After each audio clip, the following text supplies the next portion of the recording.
Hey rock stars, it's Rox and I am coming to you today with my second review for Braxton Family Values. It's a lot of people and a lot of information to cover, so let's just get to it, shall we?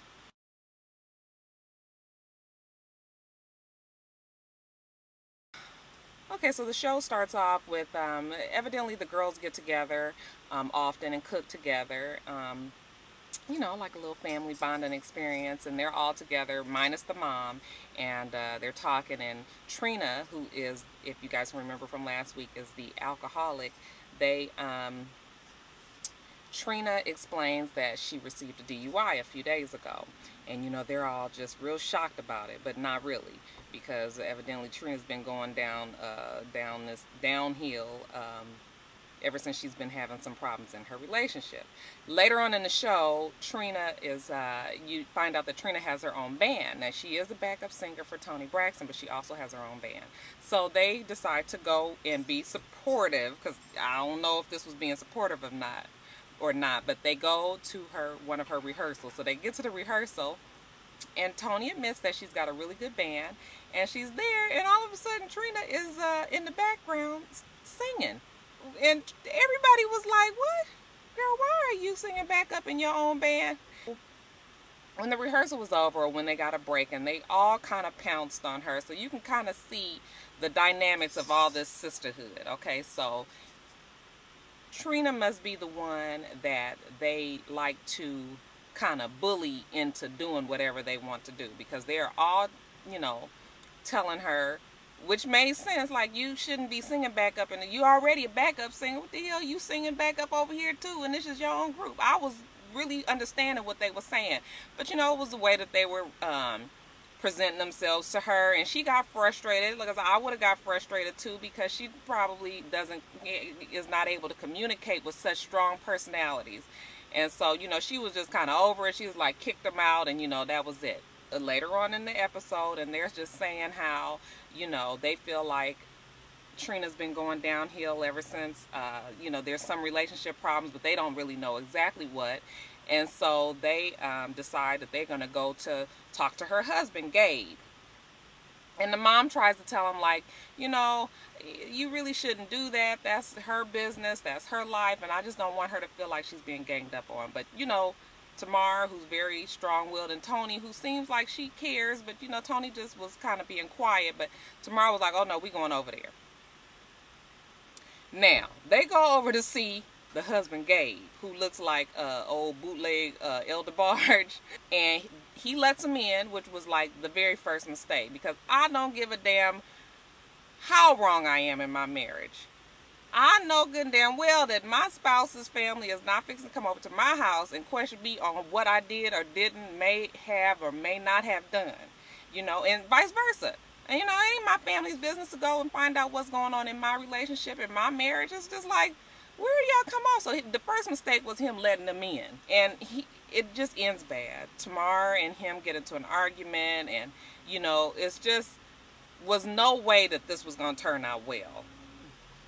They decide, without Trina, now Trina don't know none of this is going on, they decide that they're going to get their family therapist to come over, and they're going to kind of do like an intervention.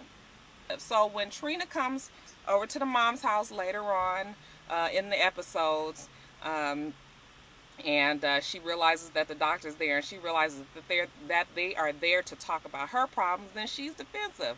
And it doesn't go well. Trina's just like, it's my life. Yeah, I gained weight. Yeah, I've been drinking. Yeah, I've had some problems. But basically, it's my life. It's my marriage. It's my relationship. I handle it the way I want to handle it. Everybody tells what they want to tell in their relationship, which is the truth.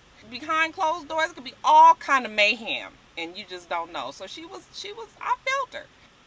It was bad. She basically told him, it's my life. I'm going to do what the hell I want to do, and y'all get the hell up out of it.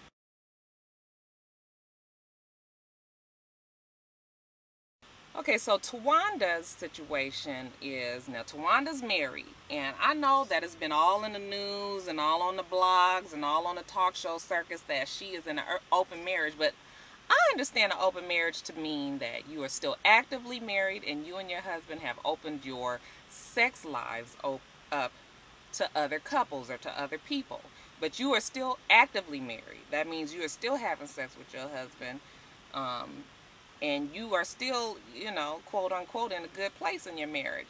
This ain't an open marriage. What she got? What she got is a fucked up marriage. She is working for Tony, and the way the show goes is she's there with her and her husband decide to go out to eat, and the husband is really just a smug ass person. She's sitting there telling him how she feels, which is that, you know, she's working hard, and he's like, well, I know that Tony stresses you out, and she was just like, well, you know, that's paying the bills. Like, you don't work, you know, you stay home with the kids, which is a lot of work. I'm not saying that it's not a lot of work, but you know what? You don't make money from staying home with the kids. So you know what, damn it, you the man of the family. You go out and make some money.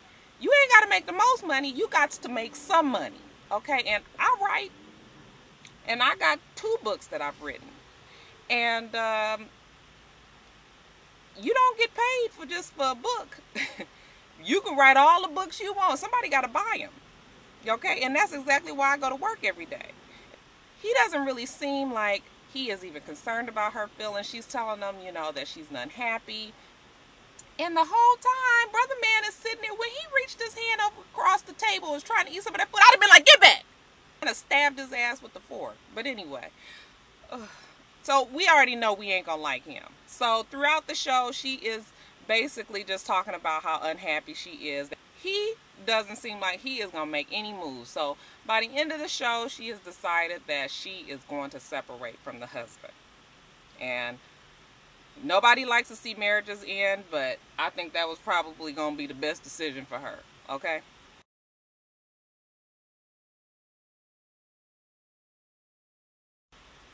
Okay, you guys, so pretty much that's the show in a nutshell. But I want to just talk about some generalities. And the generalities are things that have happened in the show that have nothing to do with the storyline, but that we all notice. Okay, so we just gonna go down the list. The first thing was Tracy. Why she ain't got no teeth on the side right here? All this was gone. I'm gonna need her to borrow $400 from Tony. You know, get her situation corrected. Y'all know y'all can't be walking around with no teeth on the side. Fix that, please. Secondly is, I couldn't really remember the songs that the Braxtons sang. I knew that they had an album. I actually had the album. And I knew that they had a hit or two, but I couldn't really remember the songs. So I was just like, let me go on and Google them and YouTube them. So I YouTubed some old videos, and I looked and I remembered. I was like, oh yeah, they all had big noses. Yeah, I ain't have to say nothing about my nose. I know I got a big nose. So that was why I was looking at them and couldn't quite figure out what it was that was making them look. I mean, they're all still very beautiful girls, very pretty girls, all of them, including the mama. But they always have just something that's just not quite all the way like normal. And so I looked back and I said, they got them little teeny ass noses. That's why. Ain't nothing wrong with getting a nose job. I keep on saying when I hit it big, then I'm gonna, you know, go on and shave me off of. Just bring it down a little bit, you know, take this off right here.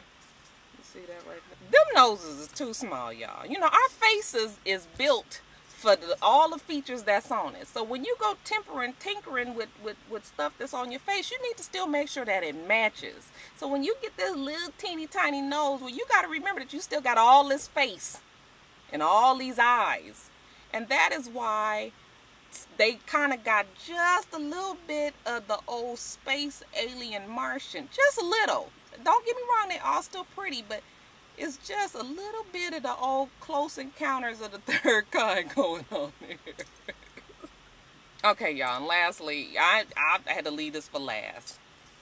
Y'all know I got a weave, right? This is a weave. Y'all know that, right? I have a weave in my head. And I don't try to act like I don't or nothing. Y'all know. I go through great lengths to try to make this weave look right.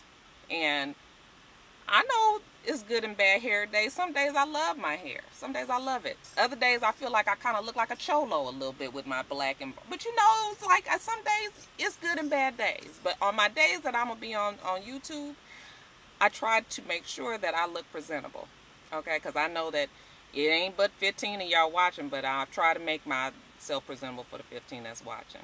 God damn it, if you get you a show and you know millions of people gonna be viewing, I need you to be on point, okay? And I need that head to be right. I kept looking at that Tamar's head, and I was like, girl, what is it? I couldn't. It was a wig at some points, and other points it was a weave. You know, when they do the one-on-ones, you know they do all that out of order, because the one-on-ones, everybody's hair is on point.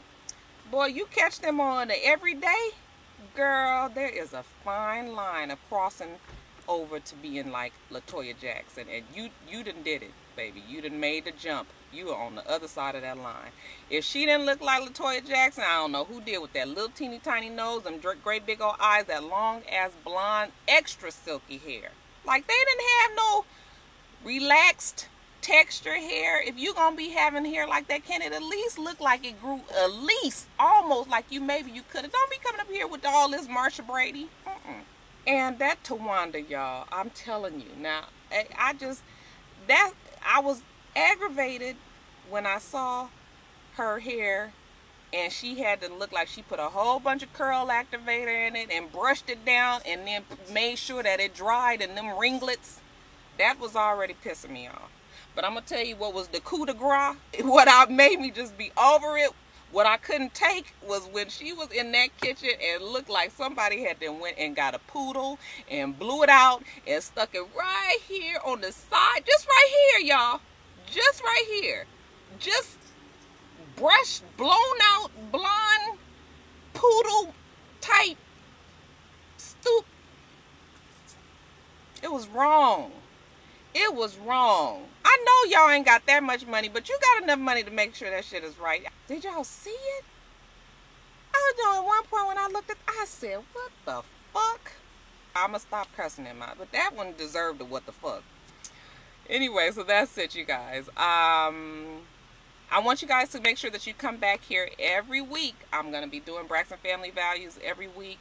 I know the videos is long. I'm really trying to get them down. God, there's so much stuff to talk about in an hour show. It's just like, you gotta want to try and get everything in. But rate and comment on this video. Subscribe to my channel, itsrox. Hey, y'all, I'm on Twitter. I ain't did but 3 twits. I don't even know what the hell you call it. 3 tweets. Tweeters. Tweets. Whatever. I don't really understand the purpose of it. I mean, but I'm going to be on it more. So I want you guys to subscribe to my... Follow me on Twitter, and that is itsrox. That's it, you guys. I'm so glad that you guys came and visited me one more time. I'm itsrox. My YouTube channel is itsrox, and thank you guys for coming.